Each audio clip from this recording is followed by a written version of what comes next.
Bonjour à toutes et à tous. Bienvenue à l'Arsenic pour ce deuxième éclat de cinéma militant de la semaine, avec donc une sélection de 4 films qui nous viennent d'Uruguay, pays d'Amérique latine que vous connaissez peut-être, et qui sont donc accompagnés par Isabelle Schweber-Pellegrino, qui est à mes côtés, en fait, on a bénéficié d'un séjour en France, on va dire, d'Isabelle, pour la faire venir non pas d'Uruguay, mais de Paris. Voilà, c'était quand même moins onéreux que le billet depuis l'Uruguay. Et donc, Isabelle s'occupe d'un laboratoire de restauration, qui est le laboratoire de préservation audiovisuelle de l'Université d'État de l'Uruguay, à Montevideo, donc dans la capitale de l'Uruguay. Et Isabelle fait un travail qu'elle vous expliquera notamment après les projections, puisqu'on a prévu, comme vous allez voir, en fait, le temps de projection est relativement bref. On a prévu un petit débat et un échange avec vous après les projections. Isabelle fait un travail, je dirais, en fait, de collecte, de recollecte et de réémergence de films militants uruguayens, tournés principalement à la fin des années 60, au début des années 70, avant que ne soit instaurée en Uruguay en 1973 une dictature militaire, on peut dire, qui a duré 11 ans, je crois. Voilà. Donc, et qui évidemment n'a pas laissé d'espace à la réalisation de tels films, ni même à leur projection, puisque ces films que vous allez voir aujourd'hui sont des films qui, pour certains d'entre eux, ont été montrés dans les années 60 en Europe, mais n'ont pas été remontrés. Depuis, c'est la première projection de ces films retrouvés par Isabelle, restaurés par Isabelle, depuis presque 50 ans, en réalité. Et donc on est très fiers de pouvoir aussi faire ça à Jindou, et vous allez voir des films où s'impose une forme d'urgence dans la réalisation, parfois avec des moyens de fortune. Donc je vais tout de suite céder la parole à Isabelle qui va vous en dire davantage, et notamment sur le contexte quand même de l'Uruguay à la fin des années 60, parce que c'est un contexte qu'on ne connaît pas nécessairement.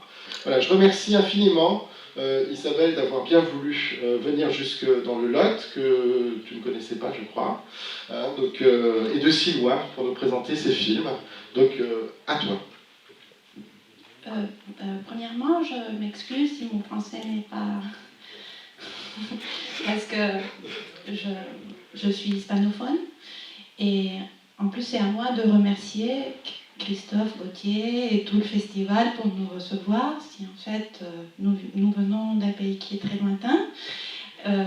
L'Uruguay est en Amérique du Sud, il est dans la frontière entre le Brésil et l'Argentine, et en fait dans les années 70, tous ces pays, le Brésil un peu avant, ont commencé à avoir des coups d'État, des dictatures militaires qui ont perduré dans le temps et qui en plus étaient coordonnées entre les pays aussi, et avec des grandes connexions et des relations avec les intérêts des États-Unis pour maintenir les régimes autoritaires dans l'Amérique du Sud.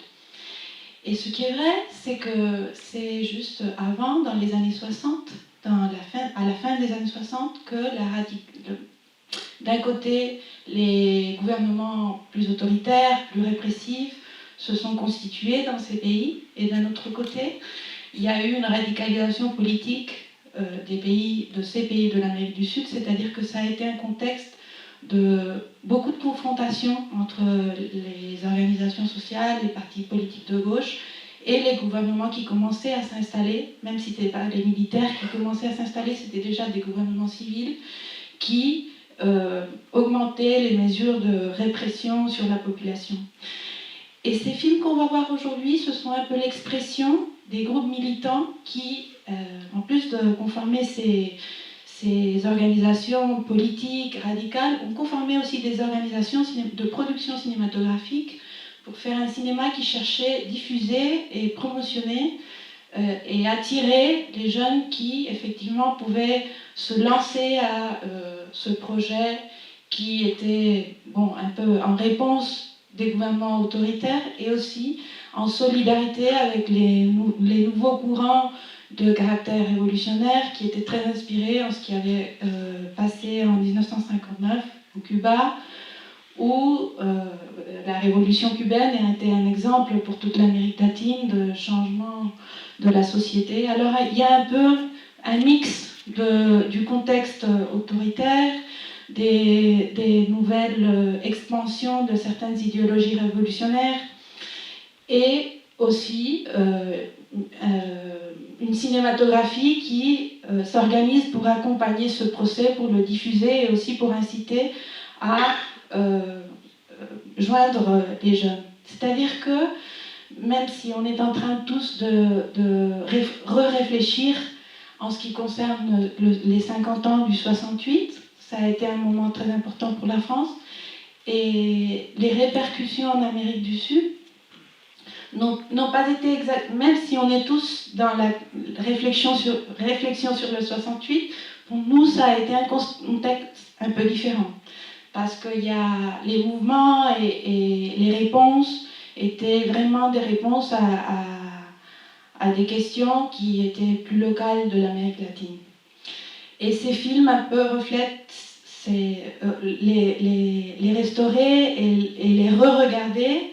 C'est un peu pour essayer, à 50 ans de ces conflictives années 60 en Amérique du Sud, pouvoir réfléchir par rapport à ce qui était en train de se passer.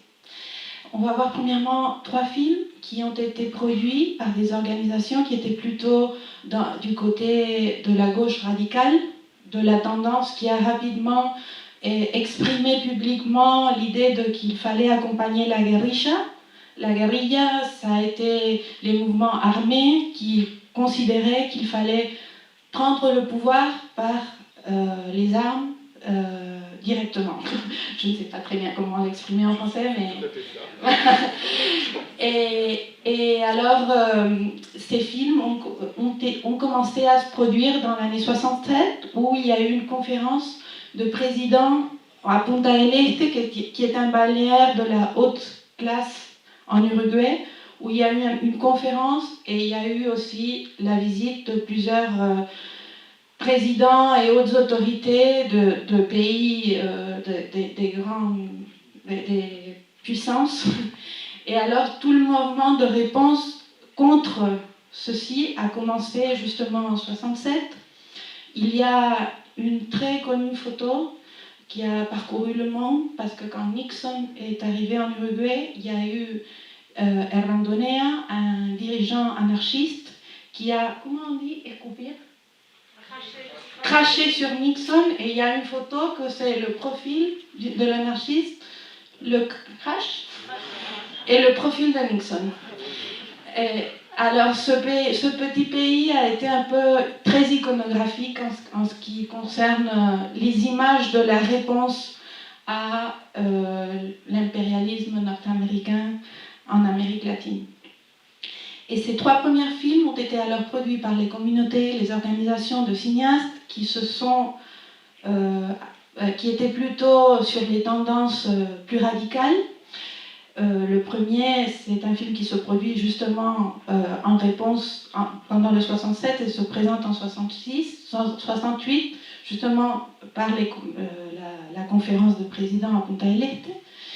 Le deuxième, je ne sais pas très bien l'ordre, mais... Le deuxième, c'est Refusila. Voilà, Refusila, c'est plutôt un registre à mi-documentaire, mi-expérimental, parce que ce sont des étudiants d'architecture qui s'organisent sur le groupe expérimental de cinéma. En fait, il y en a un qui a cherché à la bibliothèque de la fac qui étaient les étudiants qui demandaient des livres sur le cinéma. Et il les a convoqués pour s'organiser à produire des films du cinéma militant. Et ils ont organisé dans l'association d'étudiants d'architecture un club de cinéma. Et ils ont produit un peu le registre de comment la radicalisation politique se augmentait. Et le troisième, c'est Liberarse, Liberarse.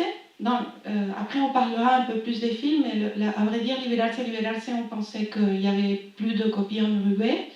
On parlera un peu de que ces films ont disparu, parce que leurs conditions de conservation, après, bien sûr que je ne dois pas expliquer qu'ils n'ont pas été publiquement conservés, mais on parlera ça après.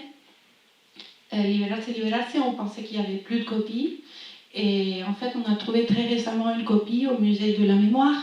Ils ne savaient pas qu'ils avaient une copie de Liberarse, alors on l'a restaurée, on l'a numérisée pour pouvoir la montrer.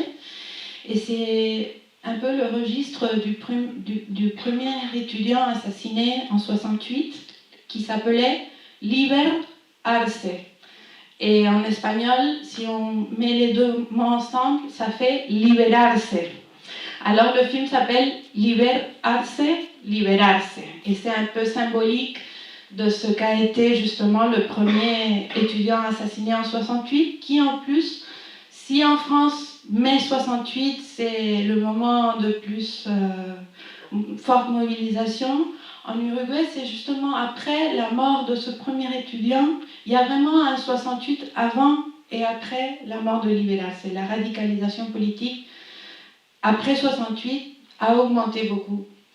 Et alors ce film a été un peu l'icône de la mobilisation des étudiants. Les trois films ont été un peu la production qui a antécédé en Uruguay la création de la Cinémathèque du Tiers-Monde, qui a été une organisation de référence pour le nouveau cinéma latino-américain dans les années 60. La Cinémathèque du Tiers-Monde cherchait justement à diffuser les films militants et politiques. Elle diffusait aussi dans les syndicats et dans les associations tous les films qui se produisaient au Cuba par l'ICAIC, l'Institut qui avait créé la révolution de cinématographie, ou les films qui venaient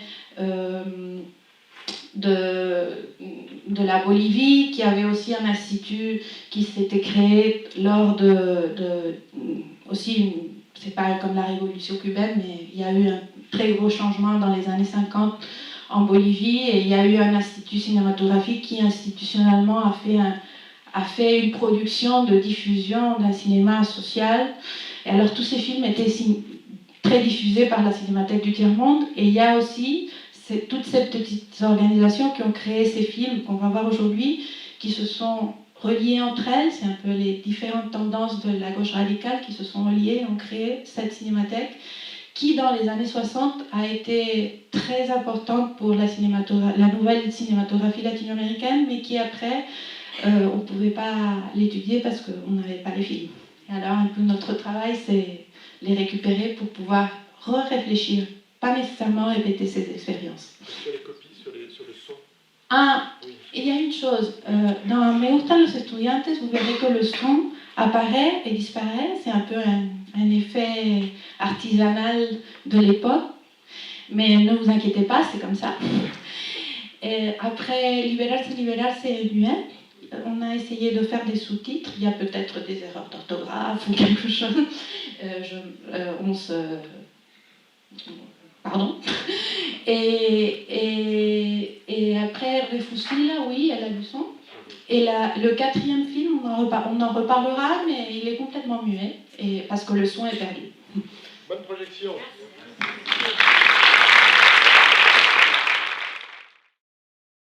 Voilà, merci pour ces images très impressionnantes.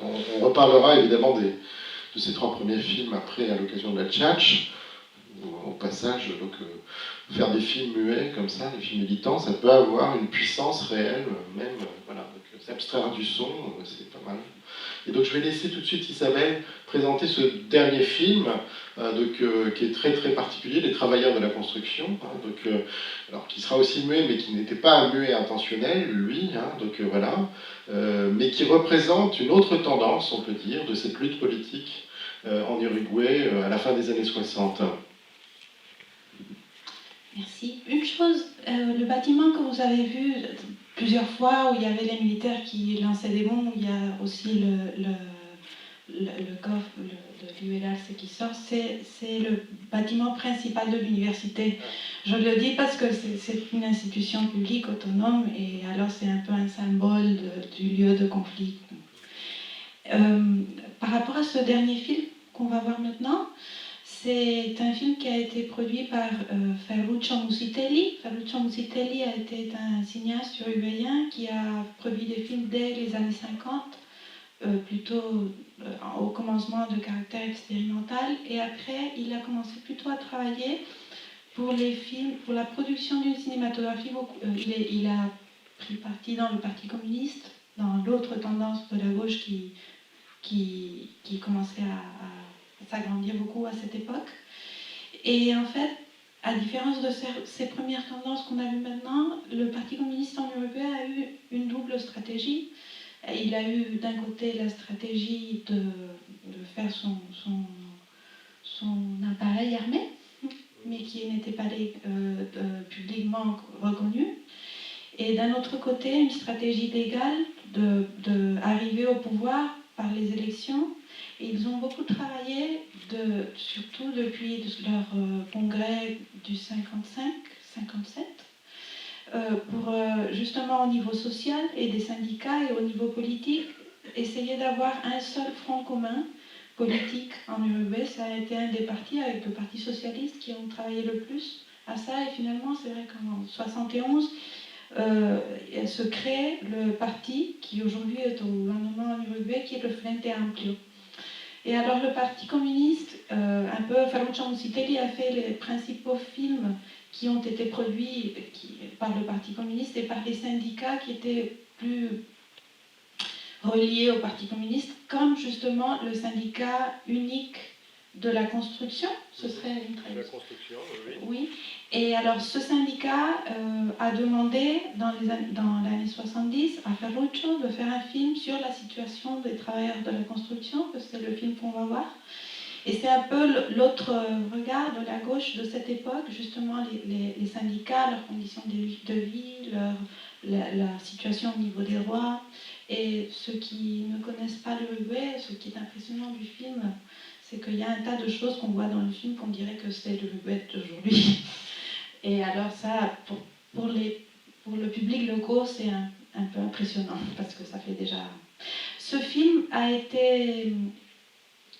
il n'a pas pu arriver à le finir, et il a rapporté le film et le son en exil en Italie. Et on sait qu'en Italie, s'il y a des Italiens, parce qu'on dit tout ça parce que si par hasard dans le public il y a des gens qui sont reliés avec les archives, il a amené le son et les images. Et on sait que dans une chaîne de télévision italienne, il y a eu le film avec le son aussi. C'est-à-dire que peut-être le son existe encore. C'était un son magnétique, ce qui fait le magnétique. On ne va pas parler de ça maintenant, mais c'est beaucoup plus difficile de récupérer que le son optique. Mais en tout cas, si je le dis comme ça, vous n'écouterez pas le son, et c'est dommage parce que c'est vraiment une voice-over qui, si on peut imaginer que c'est une voice-over qui est en train de justement argumenter en relation aux images qu'on va voir. Ce film, finalement, a été récupéré par la famille de Ferruccio, le fils, qui a donné au syndicat le film très récemment, et le syndicat nous a demandé de le numériser pour pouvoir le diffuser, même si encore on n'a pas trouvé le son. Merci Isabelle pour cette sélection. Ah ben voilà, là je vous vois très bien. Donc évidemment, de manière à ce que vous puissiez prendre la parole. Donc juste avant peut-être les questions du public, peut-être Isabelle, juste un point peut-être sur en fait la disparition de ces films en réalité. Le fait que, alors qu'ils étaient très visibles, ils ont été rendus très visibles dans les cercles militants, dans différents types de projections, évidemment toujours dans un environnement militant en Uruguay. Ces films ont totalement disparu, et toi, ton travail, depuis maintenant quelques années, consiste à rechercher ces films, les conserver, les restaurer, on l'a vu, et de nouveau les projeter. Et alors dans des circonstances parfois un peu baroques. Bon, comme disait Christophe, moi j'ai ma formation d'historienne, mais après mon engagement professionnel des 15 dernières années a été dans les archives, plutôt dans le domaine de la conservation, de la photographie et du cinéma.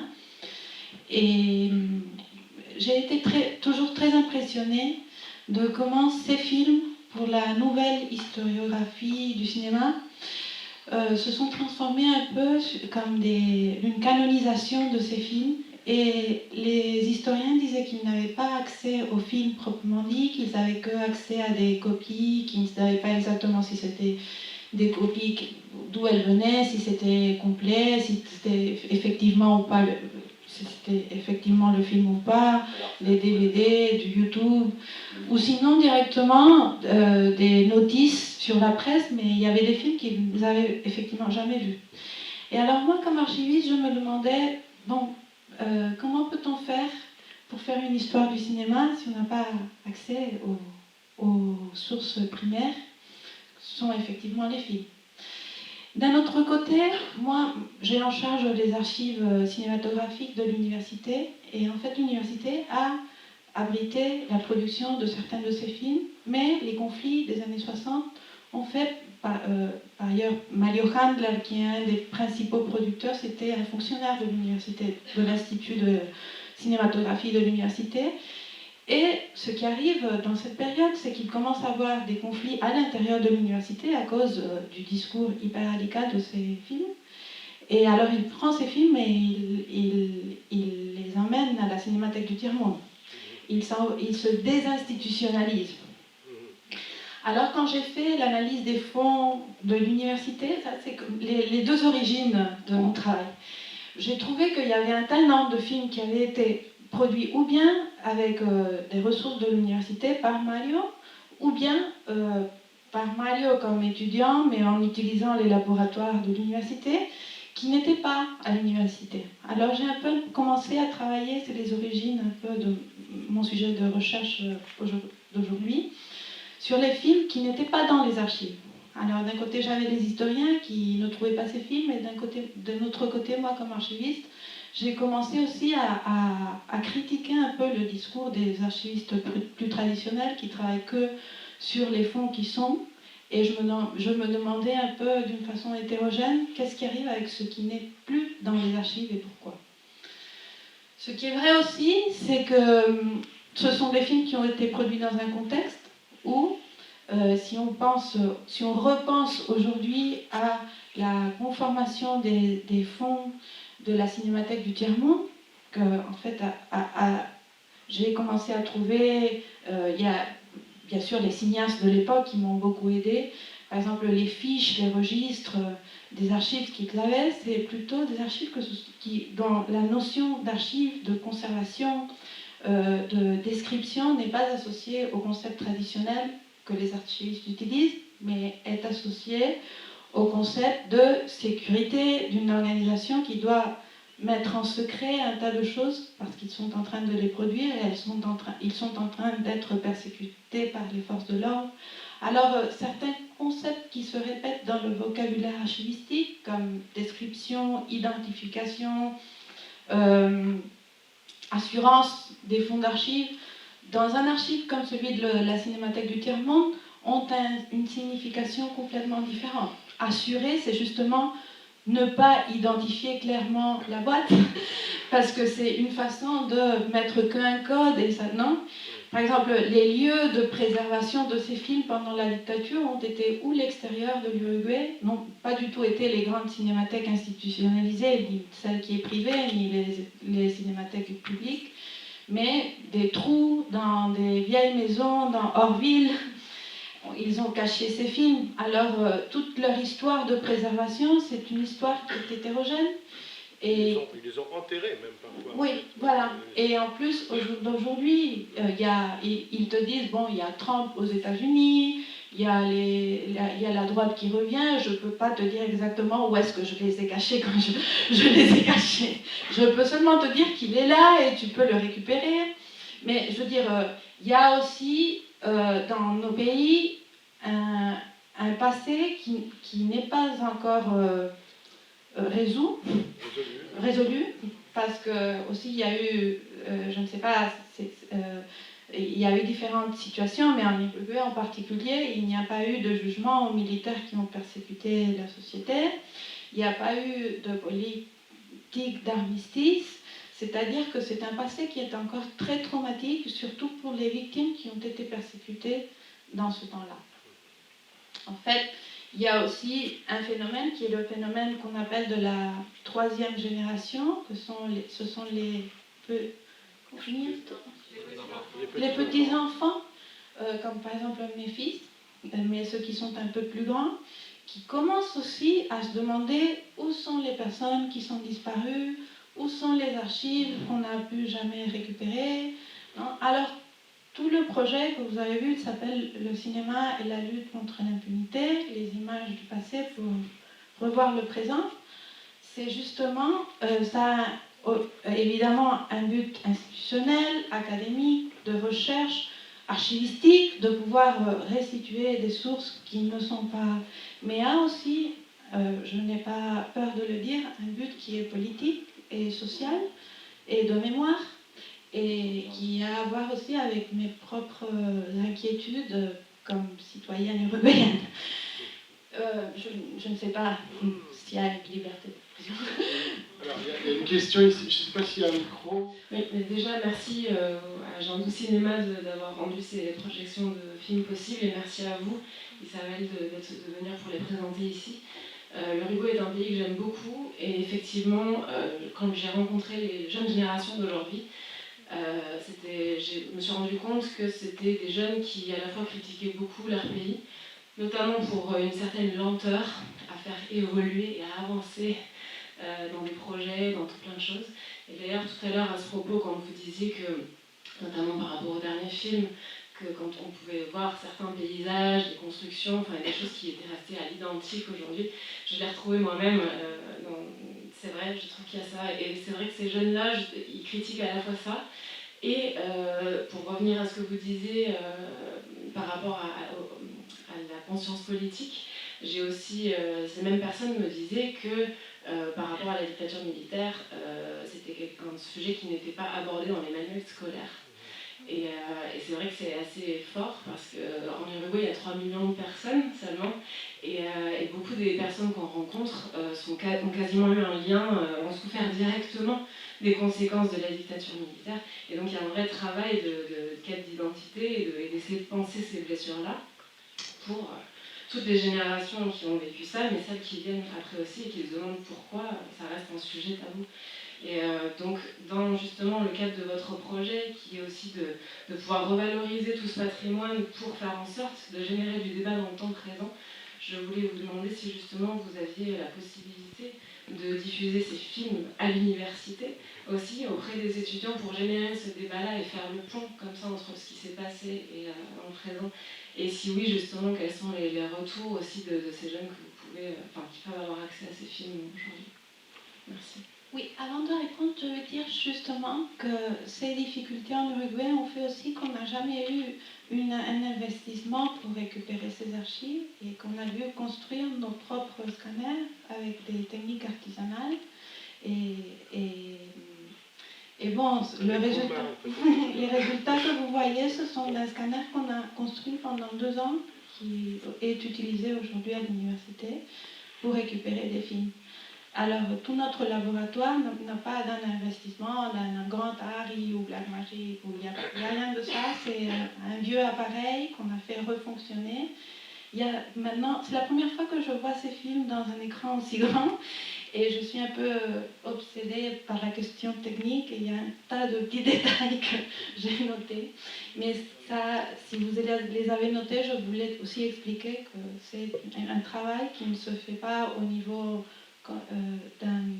d'appareils, gros appareils commerciaux, mais c'est tout très artisanal. Par rapport à ce que vous me demandiez, oui, notre principal but, c'est la diffusion au niveau éducatif. En fait, on a de gros débats parce que numériser en haute résolution, le patrimoine cinématographique est un patrimoine compliqué parce que il y a toujours les enjeux. Quand les films étaient dans les trous et les boîtes, personne ne s'intéressait, mais une fois qu'ils sont à une résolution, qu'ils peuvent être recommercialisés, les premiers buts, nos buts de diffusion culturelle, de réflexion et de recherche historique sont un peu mis à l'égard par les intérêts des institutions qui veulent faire de l'argent avec ça. C'est un deuxième enjeu qu'on a. Je dois être sincère par rapport à ça, mais qui est tout le temps. Et nous, à l'université, on utilise beaucoup le parapluie de l'université comme une institution qui travaille pour la diffusion culturelle, l'histoire et la recherche. Et alors, comme c'est nous qui faisons le travail, on combat un peu tous ces intérêts avec notre parapluie éducatif. Et dans ce contexte, le projet a une série de diffusions. Par exemple, avant de venir ici, ça a été justement le 14 août, c'est les 50 ans de la mort de Liberace. Et on a fait un atelier au musée de la mémoire qui avait gardé ce film, où on a projeté les films avec des étudiants de l'université, mais aussi avec des étudiants des lycées. Et le musée a une association d'amis du musée, que ce sont des victimes de la dictature. Et alors on a fait une dynamique où il y a les étudiants qui ont interviewé avec des caméras actuelles aux victimes pour savoir comment est-ce qu'ils avaient vécu le 68. Et on a vu les films. Et après, le 20 mai, on a eu une autre projection, aussi avec des étudiants du lycée. C'est un travail qu'on fait surtout avec les étudiants du lycée, à l'espace d'art contemporain, que c'est un espace qui est très dans le centre-ville. Et le 20 mai, ça a été le jour où on a assassiné à Selma Michelini et Gutiérrez Ruiz. Ça a été à Buenos Aires l'assassinat de 2 ex-législateurs uruguayens. Et c'est un peu considéré comme le premier acte public du plan Condor, qui a été le plan de coordination. Et c'est vrai que quand on a commencé l'atelier, les étudiants ne savaient pas qu'est-ce que signifiait le 20 mai, ne connaissaient pas qu'il y avait une grande manifestation en commémoration du 20 mai. Et une demi-heure après que l'atelier a commencé, on leur a dit de sortir à la... On a vu un fragment d'un film qui est des années 80, pas des années 60, qui est justement dans l'année 86, juste après la sortie de la dictature, il y a eu un référendum pour savoir si la population voulait ou pas juger aux militaires. Et il y a des documentalistes qui ont sorti dire, demandez aux personnes, considérez-vous qu'il faut juger, considérez-vous qu'en Uruguay on respecte les droits de l'homme. Et alors ces étudiants ont sorti à la rue à faire les mêmes questions.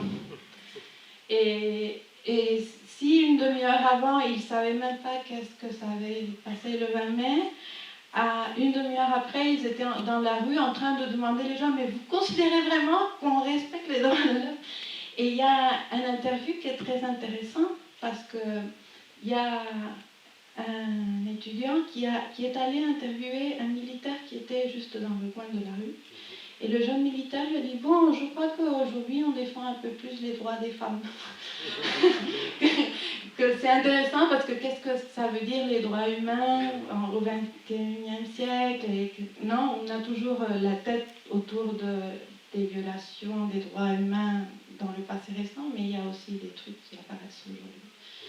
Et là aussi, on fait des projections ouvertes au grand public. On en fera une le 10 décembre à l'intérieur du pays dans l'espace des mémoires, vérité et justice qu'il y a dans un département au centre du pays. Mais pour tous, c'est nous on n'a rien de ça. On doit apporter le projecteur, l'écran, même ceux qui écrivent les papers et font la numérisation, installent les équipes et font on fait tout, un peu tout. Et bon. Ce qui signifie bien qu'il y a une forme de militantisme patrimonial aujourd'hui, de manière de montrer le patrimoine qui est aussi militante et qui donc voilà. Enfin, je dis, au mois d'août, parce que je vous rappelle, comme nous sommes dans l'hémisphère sud, c'est l'hiver et donc en ce moment, voilà, il y a l'école, l'université, tout, c'est pas les vacances. C'est très intéressant. Moi, je suis plutôt allée en Argentine et ailleurs, mais en Uruguay jamais. Donc 3 millions d'habitants, j'ai bien regardé les images, c'est tous des têtes d'Européens. Et les autres, alors ils n'existaient pas, on les a éliminés à peine arrivés, qu'est-ce qu'ils font? Dans les manifestations, mais pas parmi le dernier film sur les ouvriers du bâtiment, pas exclusivement, je ne sais pas si vous avez remarqué. Je vais laisser Isabelle répondre. Oui, en Uruguay, en fait l'Uruguay c'est un accident diplomatique. Moi, je ne suis pas particulièrement nationaliste, mais en plus, il faut reconnaître, même si je le serais, il faut reconnaître que l'Uruguay est un pays qui aurait pu être dans le domaine du Brésil ou dans le domaine de l'Argentine. Et dans la période précoloniale, il y avait des tribus indiennes, Guarani, Tana, Charruas, qui circulaient un peu entre le nord de l'Argentine et l'Uruguay, ou entre le sud du Brésil et l'Uruguay, c'était un peu des tribus nomades. Et c'est vrai qu'après, la population d'immigrants qui est arrivée, surtout dans les années 20, du XXe siècle, et la grande élimination des populations indigènes du côté des premières présidences indépendantes de Rivera en 1830, ça a été vraiment une élimination. Et c'est vraiment un sujet qui est un sujet tabou, mais de débat. Il y a beaucoup de communautés qui ont hérité ou pas, parce que les communautés indiennes étaient très pauvres. Et ça s'est reproduit au long du temps. Et les petites populations indiennes qui ont survécu à cette... comment on dit matanza? Extermination. Revendiquent. Après aussi, c'est un port, Montevideo est le port du Rio de la Plata, et ça a été pendant la colonie le centre de rentrée en Amérique, un des plus grands de rentrée de l'esclavage. Et alors il y a de très grosses populations noires, mais qui sont là, la plupart, les 3 premiers films, ce sont des films des universitaires, de classe moyenne, qui sont étudiants, et les noirs ne finissent pas l'école. C'est-à-dire qu'on ne les voit pas parce que... Sauf dans le dernier. Sauf dans le dernier, parce que oui, ils peuvent être... Et je ne sais pas si je réponds. Oui, d'ailleurs, ce qui est très frappant, je trouve, par ailleurs, toujours ces questions, en fait, non pas de catégorisation de la population, mais c'était les effets de masse qui sont très présents dans Libérarse et dans le dernier film, pour la manifestation du 1er mai, qui doit être le 1er mai 69 ou 70. Donc, c'est vrai que 250 000 personnes, dit-on, pour les obsèques de Libérarse, ça veut dire en gros le 10e de la population de l'ensemble du pays. Donc c'est quand même des manifestations totalement massives dont on a peu l'idée, je trouve. Donc voilà, et donc on voit aussi les effets de masse dans les avenues de Montevideo comme ça, etc. Et ça, c'est intéressant parce que c'est 2 points qui rapprochent ces 2 films, enfin ces films, ces 2 tendances, qui sont au fond, enfin on imagine que c'est un peu les mêmes personnes quand même qui sont dans les 2 types de manifestations, quels que soient les organisateurs. Donc ces 2 tendances au fond là, de la gauche, qui avaient un discours politique qui pouvait diverger parfois, néanmoins se rejoignent par moments. Voilà. Oui, bien sûr, sans doute. Oui. Il y avait une question, je crois, en haut. Oui. Oui. Pardon, oui, le micro. Oui, de l'Uruguay, je me rappelle la période militante des Tupamaros, qui a été mise en avant à l'époque comme des guérillas les plus efficaces à l'époque. Et puis, l'histoire continue, puisqu'un ex-Tupamaros est devenu président de la République, Pepe Mujica, qui vit avec 1 000 €, qui a mis le palais présidentiel à la disposition des réfugiés, qui a légalisé le shit. Bon, c'est-à-dire on a l'impression d'une révolution culturelle qui réjouit beaucoup, si c'était un petit peu découragé depuis... C'est pas avec 1 000 € que cette information arrive jusqu'à la France. C'est pas avec 1 Il y 000 a €. quelques euros qui circulent pour que cette Pour la information... communication, Oui. On aurait qui touchait 1 000 € et qui habitait dans un 2 pièces tout simple, il y a plusieurs articles sur cette personnalité qui est quand même très marquante dans le milieu politique, même au niveau international, de vivre comme ça, dans la sobriété, voilà. Et donc, je voulais savoir, vous, de votre côté, bon, est-ce que c'est depuis 2005 que le Frente Amplio a pris le pouvoir, donc puis maintenant il y a une longue période avec Tabaré Vázquez qui a poursuivi, Est-ce qu'on sent un changement, disons, culturel, un changement, un air de liberté, une nouvelle étape dans l'évolution du pays? Et est-ce que ça a été propice à vos recherches, à votre travail? Est-ce que ça se recoupe à peu près, on pourrait dire, où est-ce que ça avait commencé avant? Est-ce que vous êtes déçus par ce qui se passe? Est-ce que ça va assez loin? Est-ce que ça va... Avant de répondre, il y a une chose que j'ai oublié de vous dire, c'est que Libérarse, elle avait été donnée au musée de la mémoire par l'association qui fonctionnait en France pendant la dictature pour défendre les droits des prisonniers politiques en Uruguay. C'est-à-dire que c'est un film qui a une relation avec la France, parce que l'association qui justement dénonçait la situation des prisonniers politiques en Uruguay à l'époque était très forte en France. Et c'est eux qui ont gardé ce film, et c'est eux qui l'ont déposé au musée de la mémoire après la dictature. Donc c'est seulement une notice que je voulais vous raconter, et qui en plus était très puissante dans la ville de Toulouse, tout près d'ici. Et bon, par rapport à ce que vous dites, c'est complexe. Sans doute, le changement qu'a provoqué la gauche dans le gouvernement en Uruguay a été très très grand, parce qu'il y a un tas énorme de législation au niveau social, au niveau de la nouvelle agenda de droit. Non, oui, voilà. Pour les droits des femmes, des travailleurs domestiques. Il y a aussi des lois qui ont été votées en Uruguay beaucoup plus avant que dans d'autres pays, comme par exemple la légalisation de l'avortement, la légalisation de la consommation du cannabis. Ce sont des choses que peut-être dans d'autres parts, c'est encore des sujets tabous, et dans notre pays, ça ne l'est plus. Mais pas seulement dans ce niveau, mais aussi dans des niveaux plus approfondis, ça se sont réactivés tous les mécanismes de négociation collective pour les droits des travailleurs. Il y a eu une très grosse réforme du système de la santé. Et c'est vrai aussi que pendant une bonne période du gouvernement du Frente Amplio, mais ça dépend pas seulement de l'Uruguay, c'est plutôt au niveau de la macroéconomie, l'Uruguay a eu une période de croissement économique qui a favorisé ces réformes, et a eu un contexte aussi régional d'autres gouvernements dans d'autres pays de la région, que si bien ils ne sont pas exactement de la même tendance que Frente Amplio, ça a permis de faire une alliance, notamment quand Lula était au gouvernement, et plus ou moins avec les Kirchner en Argentine.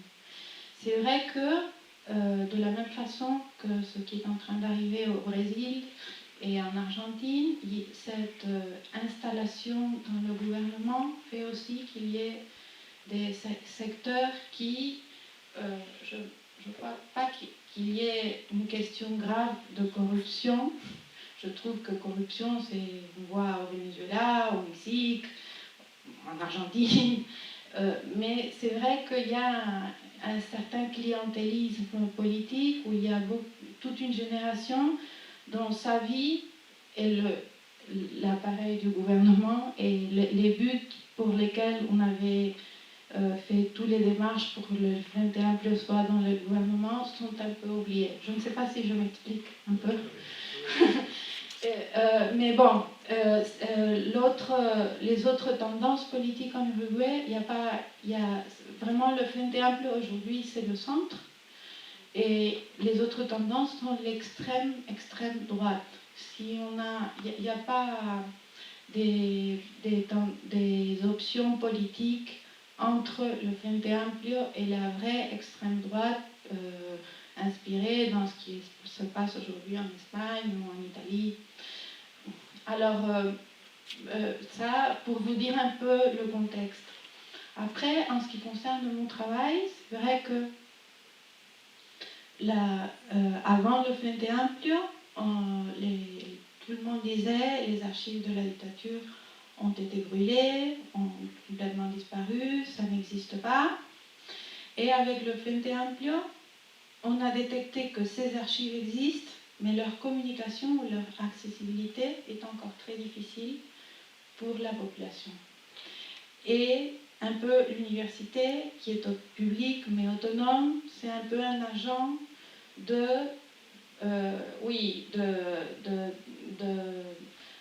dénoncer cette situation. On a un peu une liberté que peut-être d'autres secteurs publics n'ont pas, et c'est honnête de ma part de dire que moi je travaille dans ce contexte.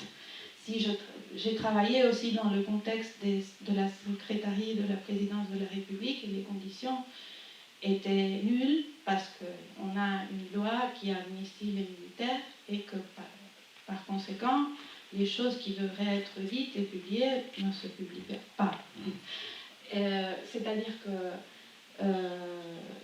j'ai un contexte différent de travail, bien sûr, parce qu'il y a un gouvernement où il y a beaucoup de secteurs qui voudraient bien savoir la vérité et le publier, mais les conditions générales ne leur donnent pas beaucoup d'espace pour travailler.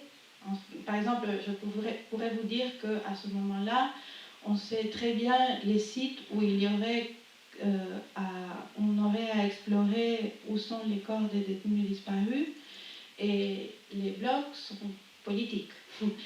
C'est pas que la société ne sait pas, ou c'est pas que les documents ne sont pas là, c'est qu'il s'est bloqué politiquement. Alors, c'est ça. Les chemins de la vérité sont lents, il faut avoir de la patience, et je crois qu'on est dans cette longue durée. Ces 15 ans de gouvernement du Frente Amplio ont mis le problème sur la table, qui est déjà un chemin qu'il fallait ouvrir. Merci beaucoup. Guy, tu avais une question? Oui, voilà. Justement, ça tombe pile, non? Parce que vous nous avez déjà expliqué le titre contre l'impunité, c'est ça? Mais si on gratte bien, on se rend compte que c'est dans le même plan en français et en espagnol. Et donc, est-ce que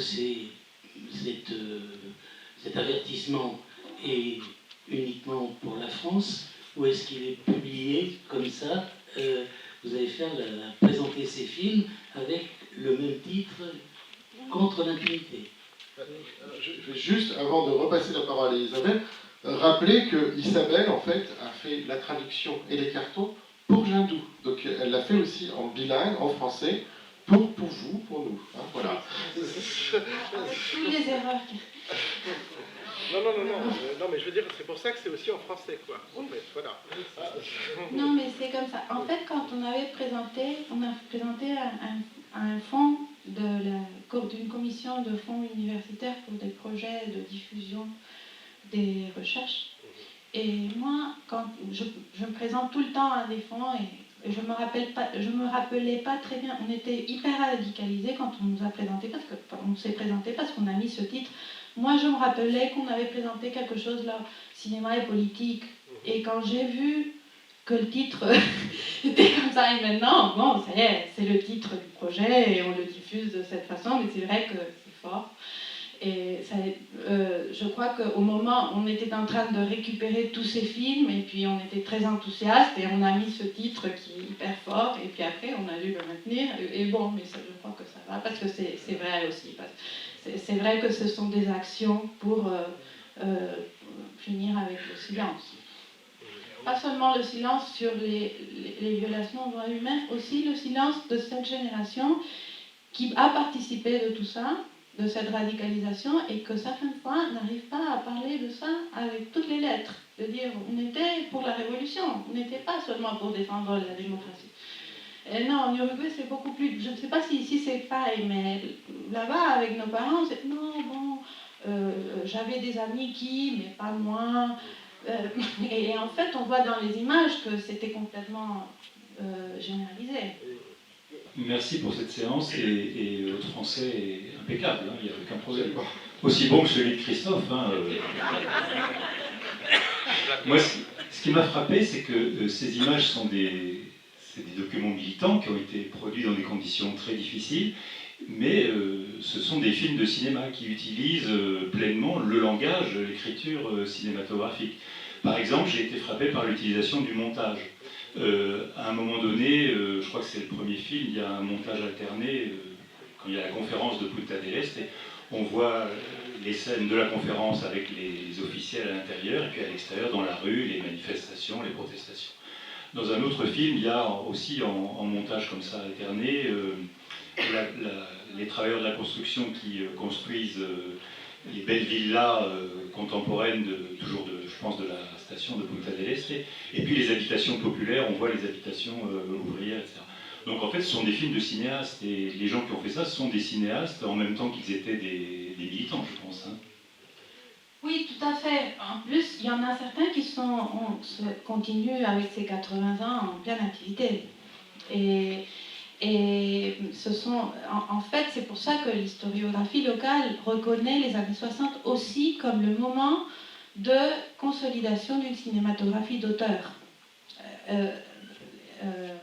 Moi, je pense qu'on n'a pas vu des films des années 50, il y a quelques films de certains auteurs dans la période un peu antérieure qui sont très intéressants aussi, mais ce qu'on pourrait appeler un champ autonome de cinéastes qui travaillent pour le cinéma, oui, et qui est absolument lié avec tous les... Je ne sais pas très bien, mais ils étaient avec les festivals de Valparaíso, avec Litin au Chili, Pereira dos Santos au Brésil, Virri en Argentine.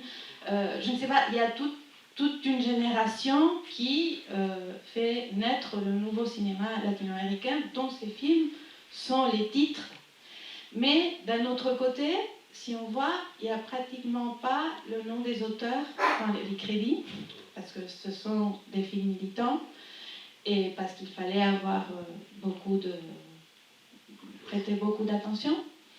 Et alors, bon, ça c'est aussi un sujet que je trouve intéressant. Il y a un livre, ma référence c'est lui, mais sur la construction de la figure de l'auteur au cinéma. Non, c'est quelque chose qui a son trajet historique. Et je crois que par rapport à ce que vous dites, qu'il y a un peu de relation avec cette construction de la figure de l'auteur, je crois que ces films sont clairement des... C'est vrai ce que dit l'historiographie, que ce sont les premiers films de la cinématographie uruguayenne d'auteur.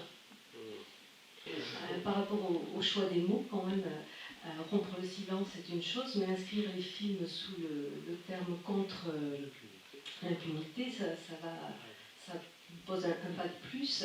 Est-ce qu'on peut y entendre justement une question, une façon de questionner cette loi d'amnistie des militaires, et pouvez-vous nous en dire un peu plus sur l'histoire de cette loi? En fait, c'est une loi qui, pour beaucoup de juristes en Uruguay, a perdu son effet.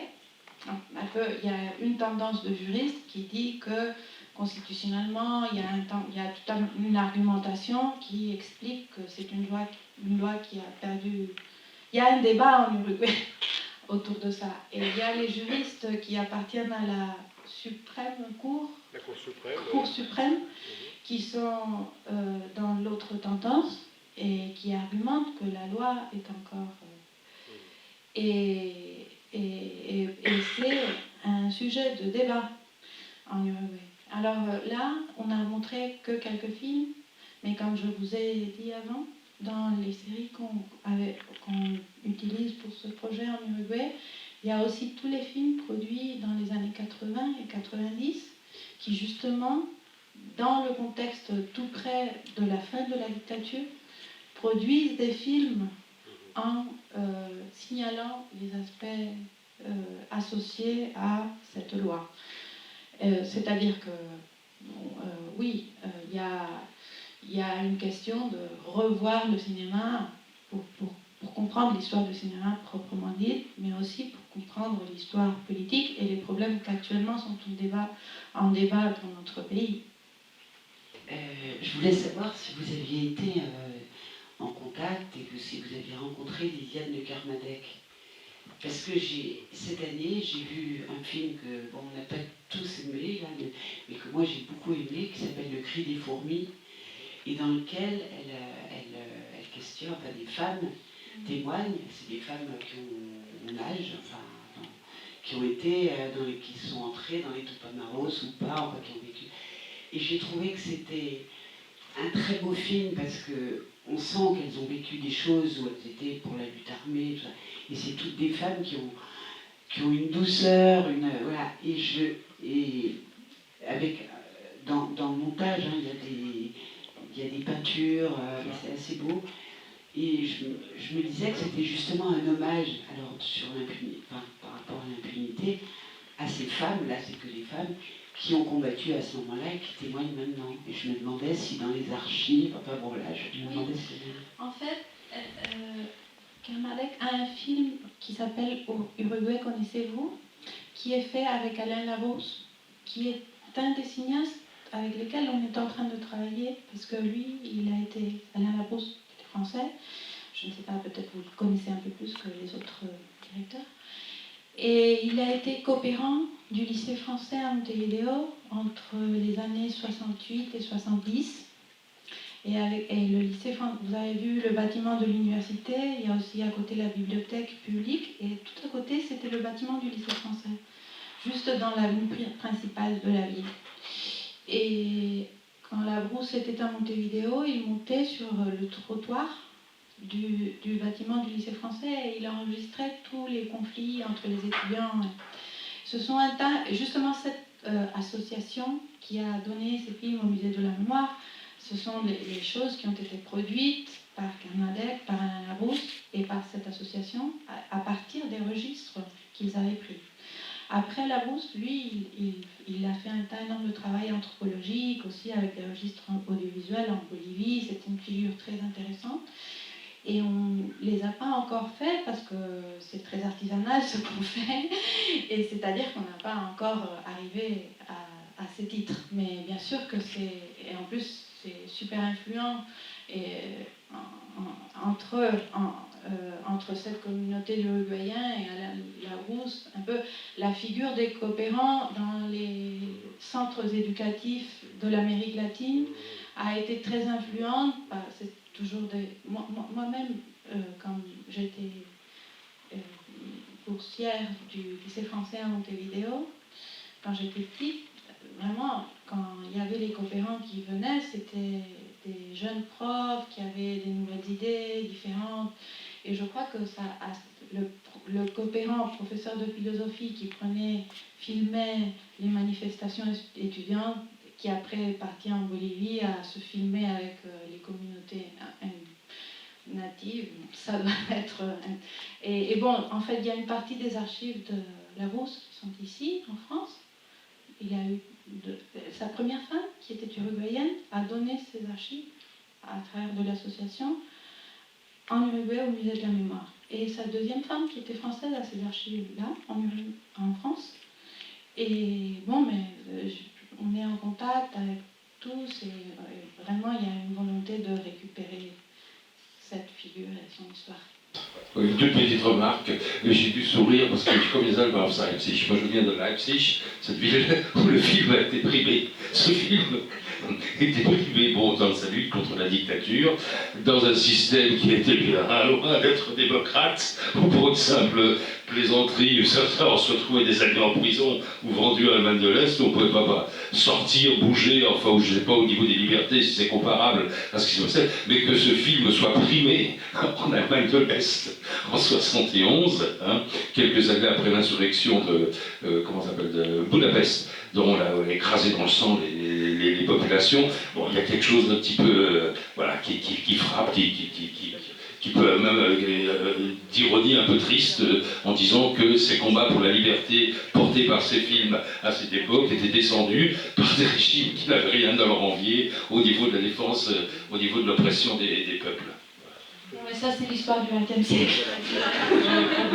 Et ce qu'on peut dire, c'est que ces festivals, Leipzig, Karlovy Vary aussi, en fait, en Tchécoslovaquie, c'est des festivals qui, en effet, de l'autre côté du bloc de l'Est, promouvaient beaucoup de ces films issus de pays tiers, on va dire. C'est tout le paradoxe, la complexité, en effet, de cette histoire du XXe siècle. Mais ça n'est pas nécessairement une contradiction. C'est un paradoxe, mais pas nécessairement une contradiction. Mais on peut en rediscuter après. Et vous pourrez toujours échanger avec Isabelle dehors, tout à l'heure, ça peut...